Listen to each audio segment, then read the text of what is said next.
Like, share, comment and subscribe our channel.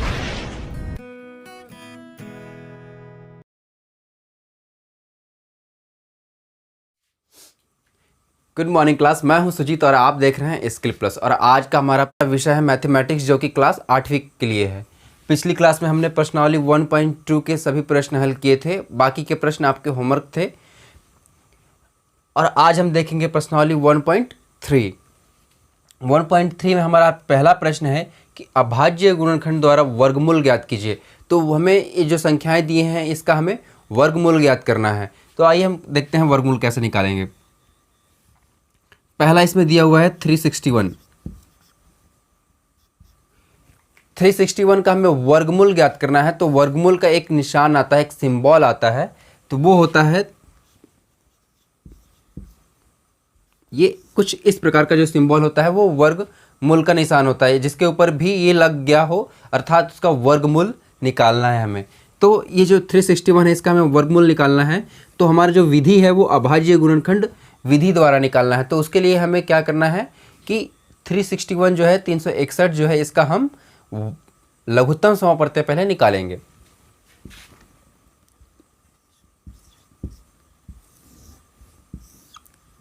लघुत्तम समापवर्त्य निकालने के लिए ध्यान देंगे कि यहाँ पे लास्ट संख्या 1 है जो कि एक विषम संख्या है। तो हम विषम संख्या, सबसे छोटी से छोटी विषम संख्या से हल करेंगे इसे। 361 का हमने एलसीएम निकाला तो ये 19 19 दो भागों में टूट गया। तो यहाँ पे हो जाएगा 19 का गुणा 19 से।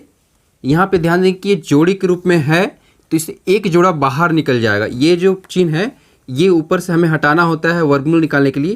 तो ये यदि हटेगा तो इनमें से कोई एक ही बाहर आएगा। तो ये ध्यान देंगे यहाँ पे जोड़े के रूप में है तो एक 19 को हम बाहर निकाल लेंगे। तो ये हमारा आंसर हो जाएगा। जोड़ी के रूप में से किसी एक जोड़े को बाहर निकालना होता है जिससे ऊपर का जो वर्गमूल का जो निशान है वो हट जाता है, यानी वो वर्गमूल निकल गया। तो 361 का जो वर्गमूल हुआ वो 19 हुआ, जो कि हमारा आंसर है। तो इसी प्रकार हम जैसे यहाँ पे 400 दिया हुआ है तो 400 को भी हम उसी प्रकार हल करेंगे। जैसे हल करके देखते हैं एक और। यहाँ पे 400 दिया हुआ है, 400 का हमें वर्गमूल निकालना है। तो 400 के ऊपर ये वर्गमूल का निशान लग जाएगा और 400 का हम निकाल लेंगे लघुत्तम समापवर्त्य। ये चूंकि सम संख्या है तो सबसे छोटी सम संख्या 2 होती है, तो 2 से हम इसे डिवाइड करेंगे।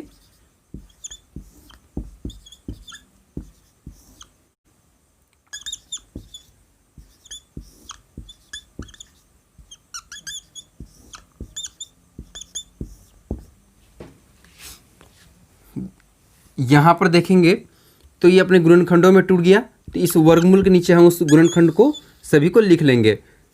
2 का गुण,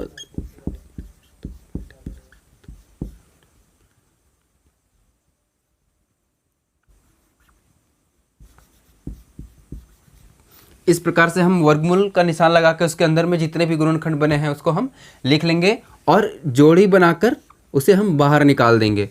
तो देखेंगे कि 2 का एक जोड़ा हुआ तो एक 2 निकलेगा, एक और जोड़ा बना है तो एक और 2 निकलेगा, 5 का एक और जोड़ा बना हुआ है तो एक 5 निकलेगा। इसका गुणा कर देंगे हम, 2 दूनी 4 पंचे 20, जो कि हमारा आंसर हुआ और ये वर्गमूल निकल गया। तो 400 का जो वर्गमूल हुआ वो 20 है। तो इस प्रकार बाकी के प्रश्न आप हल करेंगे, ये आपका होमवर्क है, आप उसे खुद से हल कीजिए। यदि कोई कन्फ्यूजन होता है तो आप मुझे कमेंट बॉक्स में जरूर बताइए। आइए हम देखते हैं इसका अगला प्रश्न।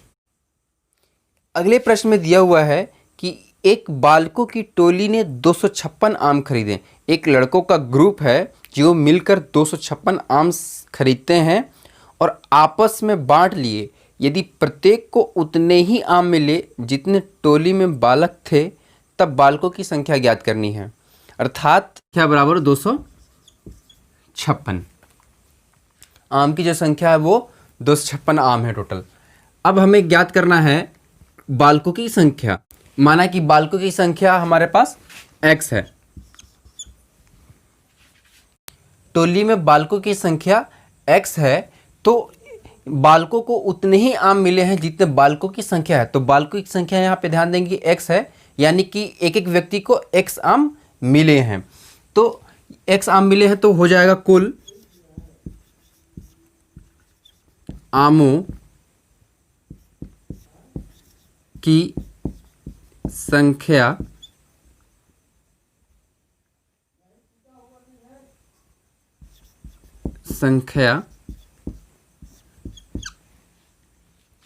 x का स्क्वायर, x का गुणा x से हो जाएगा। बालकों की संख्या भी x है और उन्हें x आम मिले हैं तो उसका x से गुणा हो जाएगा। तो यहाँ पे ध्यान देंगे कि 2 बार x होता है तो x का हम स्क्वायर लिखते हैं। तो x स्क्वायर बराबर 256 हो जाएगा जो कि आमों की संख्या है।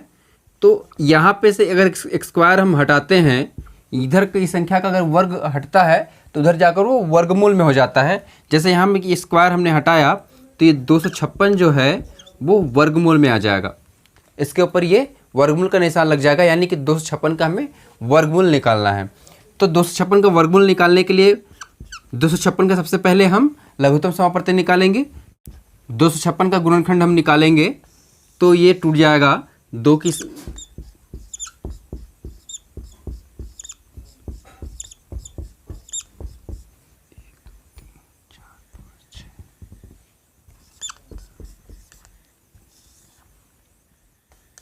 ये इस रूप में टूट जाएगा और इसका हम वर्गमूल निकाल देंगे। जोड़ी तो जोड़ी के रूप में से हम बाहर निकाल देंगे। तो ये टोटल 4 जोड़ी बन रही है तो 4 2 बाहर आ जाएंगे। इसका हम यदि आपस में गुणा करते हैं तो 2 दूनी 4 दूनी 8, 2 दूनी 4 4 दूनी 8 दूनी 16। तो 16 हमारा आंसर हुआ। x बराबर जो है वो 16 आया। x बराबर यहाँ पे 16 आ रहा है, मतलब बालकों की संख्या जो है वो 16 हो जाएगी, जो कि हमारा आंसर है। तो इस प्रकार यहाँ पे प्रश्नावली 1.3 हमारा कंप्लीट हो जाता है। अगली क्लास में हम प्रश्नावली 1.4 हल करेंगे। अगली क्लास का वीडियो आपको मिले इसके लिए चैनल को आप सब्सक्राइब करें तथा बेल आइकन को जरूर क्लिक करें ताकि इसका नोटिफिकेशन आपको मिले।